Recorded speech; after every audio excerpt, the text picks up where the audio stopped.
পাশাপাশি ক্রাফট ইনস্ট্রাক্টরদের পদবি পরিবর্তন ও মামলার সাথে সংশ্লিষ্টদের স্থায়ীভাবে চাকরিচ্যুত করতে হবে।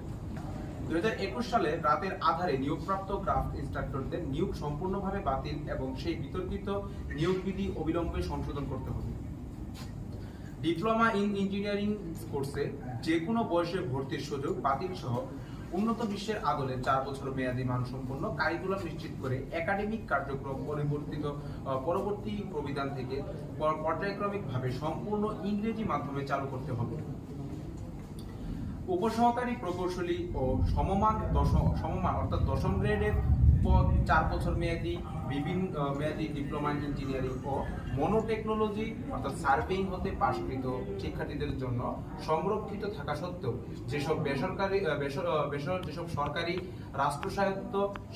স্বায়ত্তশাসিত এবং স্বশাসিত প্রতিষ্ঠানে ডিপ্লোমা প্রকৌশলীদের নিম্নস্থ পদে নিয়োগ দেওয়া হয়েছে তাদের বিরুদ্ধে আইনি ব্যবস্থা গ্রহণ করতে হবে। 4 নম্বর, কারিগরি সেক্টর পরিচালনায় পরিচালক, সহকারী পরিচালক, বোর্ড চেয়ারম্যান, উপসচিব, পরীক্ষা নিয়ন্ত্রক ও অধ্যক্ষ সহ সংশ্লিষ্ট সকল পদে কারিগরি শিক্ষা বহির্ভূত জনবল নিয়োগ নিষিদ্ধ করতে হবে এবং তা আইনানুগতভাবে নিশ্চিত করতে হবে। এই পদগুলোতে অতিবিলম্বে কারিগরি শিক্ষায় শিক্ষিত জনবল নিয়োগ এবং সকল শূন্য পদে দক্ষ শিক্ষক ও ল্যাব সহকারী নিয়োগের বিজ্ঞপ্তি প্রকাশ করতে হবে। 5 নম্বর, কারিগরি শিক্ষায় বৈষম্য ও দুরবস্থা দূর করার পাশাপাশি দক্ষ জনসম্পদ তৈরি ও কারিগরি শিক্ষা উচ্চশিক্ষা মন্ত্রণালয় নামে স্বতন্ত্র মন্ত্রণালয় প্রতিষ্ঠা করে দ্রুত সময়ের মধ্যে কারিগরি শিক্ষা সংস্কার কমিশন গঠন করতে হবে।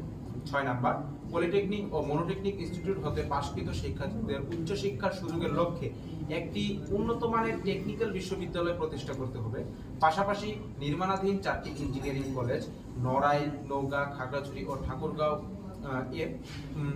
অর্থাৎ ইঞ্জিনিয়ারিং কলেজে পলিটেকনিক ও মনোটেকনিক হতে পাশকৃত শিক্ষার্থীদের জন্য অস্থায়ী ক্যাম্পাস ও ডুয়েটের আওতাভুক্ত একাডেমিক কার্যক্রম পরিচালনার মাধ্যমে আগামী সেশন থেকে শতভাগ সিটে ভর্তির সুযোগ নিশ্চিত করতে হবে। শিক্ষক পদে যেতে পারবে না। 2 নম্বর জিনিসটা হচ্ছে যেটা আমরা বলেছি যে ডিপ্লোমা ইঞ্জিনিয়ারিং কোর্সে ভর্তির বয়স নির্দিষ্ট একটা বয়স। নম্বর, উপসহকারী প্রকৌশলী সম্মান দশম গ্রেড পদ 4 বছর মেয়াদী ডিপ্লোমা ইন ইঞ্জিনিয়ারিং মনোটেকনোলজি পাস করতে সংরক্ষিত থাকা সত্ত্বেও বেসরকারি রাষ্ট্রের অর্থাৎ ডিপ্লোমা ইঞ্জিনিয়ারিং এর সেক্টর যে পদ হচ্ছে দশম গ্রেডের পদ, সেই দশম গ্রেডের পদে শুধুমাত্র ডিপ্লোমা ইঞ্জিনিয়াররা চাকরির সুযোগ পাবে, যেখানে যারা